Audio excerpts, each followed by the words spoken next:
Magandang umaga po sa inyo lahat. Magandang umaga po, Father. Sa ating gospel ngayon, ito ay tungkol sa pagsugo sa mga disipulo, dala-dalawa, para sa kanilang misyon, to preach the gospel and heal the sick. And they were told not to bring anything. Do not bring food.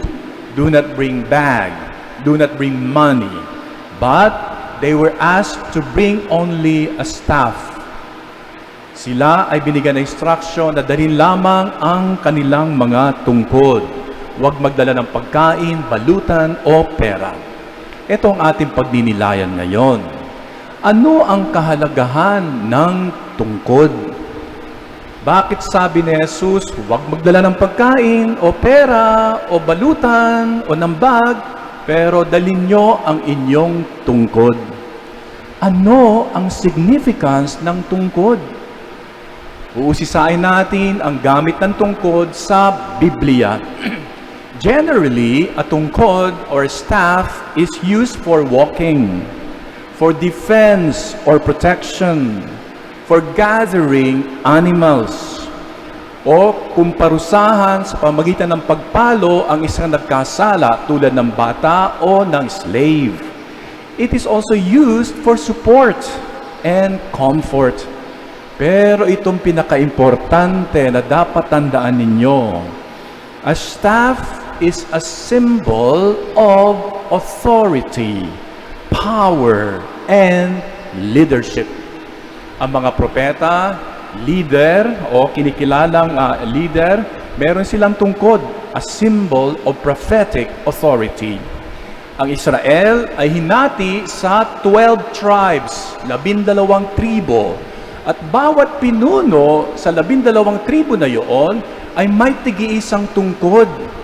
Nakasulat pa doon ang kanilang pangalan doon sa tungkod na iyon, symbolizing their authority over their particular tribe. Si Moses gumamit ng tungkod, hindi lamang para siya'y makalakad, but yung paggamit niya ng tungkod ay simbolo ng kanyang leadership, power, and authority over the Israelites.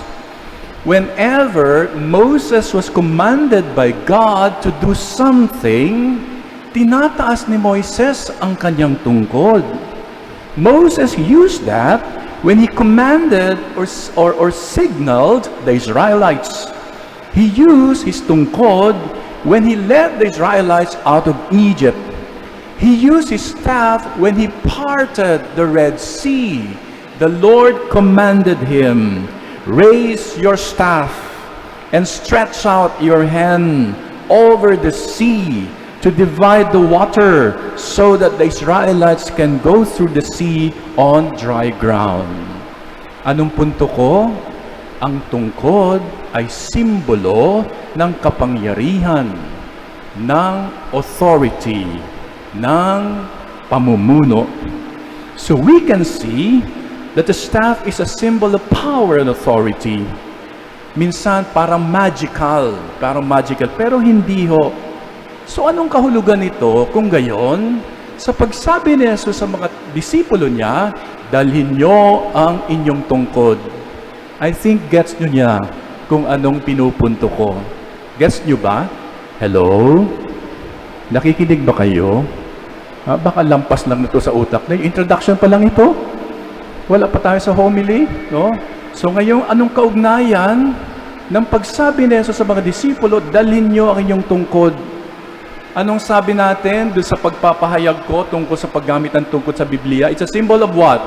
Power, authority, and leadership. Kita nyo na kaagad ang connection. So, Jesus, by telling His disciples to carry with them their staff, Jesus gave them power and authority in their missionary work. The disciples would go on preaching, casting out demons, and healing the sick in His name. They were authorized to do that. They were empowered to do that. These are the same works that Jesus was doing which He now delegates to His disciples. Clear? Clear? And Jesus has also given us His staff. We too are all entrusted with the mission to proclaim the gospel.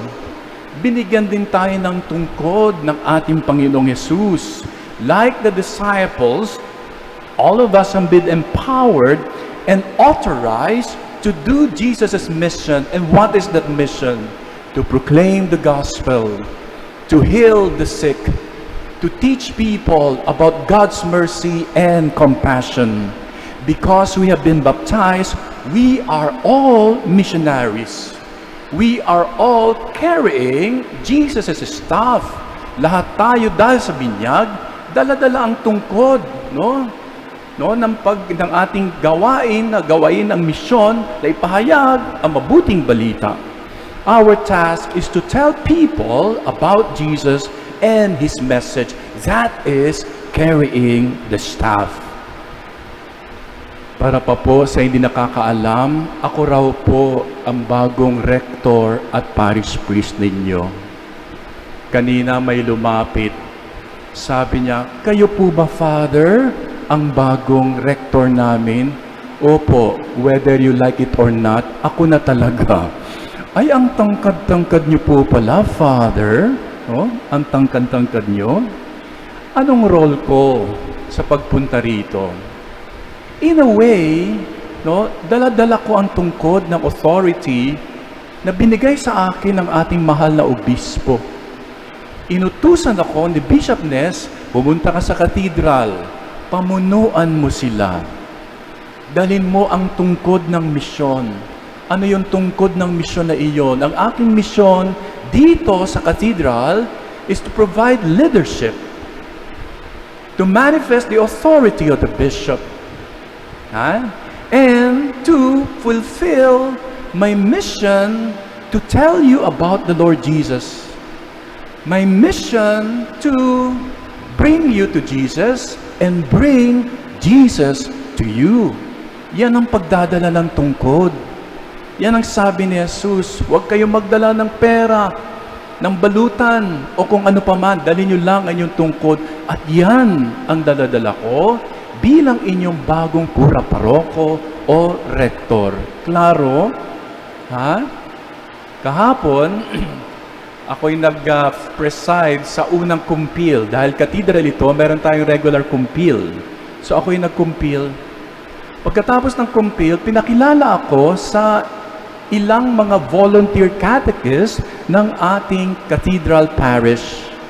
At nakakatuwa ho, itong mga volunteer catechists nito ang siyang nagtuturo para sa mga kukumpilan. I think kahit sa mga bibinyagan.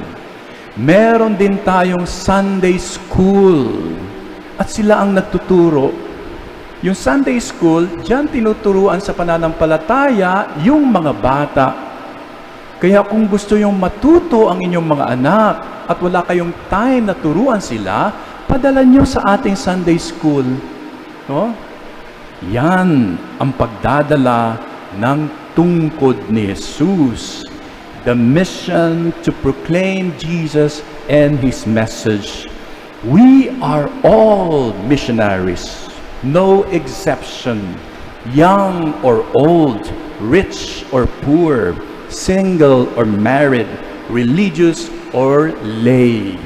We have all been empowered by the Lord Jesus Christ to carry the tungkod. And to carry the tungkod means to proclaim Jesus and His message. So please, assume responsibility in carrying your staff. Take nothing for the journey, but the Lord's staff ang inyong tungkod. Jesus has given you the power and the authority to proclaim His name. Evangelize your homes. Evangelize your workplaces. Evangelize your communities. Be missionary disciples. Amen. Palakpakan natin ang Panginoon.